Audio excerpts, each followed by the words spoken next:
আল্লাহ তাবারাক তাআলা নূরে মুহাম্মদী সেট করে দিলেন। বাবা আদম যেদিকে যায় ফেরেশতারা বাবা আদমের পিছে পিছে পিছে পিছে ঘুরে। সুবহানাল্লাহ। ফেরেশতারা কি করে? সব বাবা আদমের পিছে ঘুরে। আল্লাহ তাবারাক তাআলার কাছে আদমকে আল্লাহ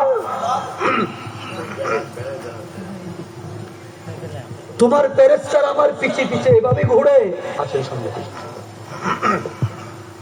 তো তারা আমার পিছে কেন? তুমি তাদেরকে আমার সামনে আনো। আল্লাহ তাবারাক তাআলা এবার পৃষ্ঠ মুবারকের নূরে মুহাম্মদ এবার কপালে এনে দিলেন। সুবহানাল্লাহ।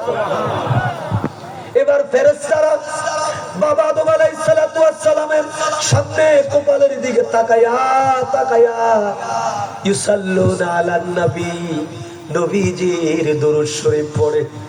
সুবহানাল্লাহ।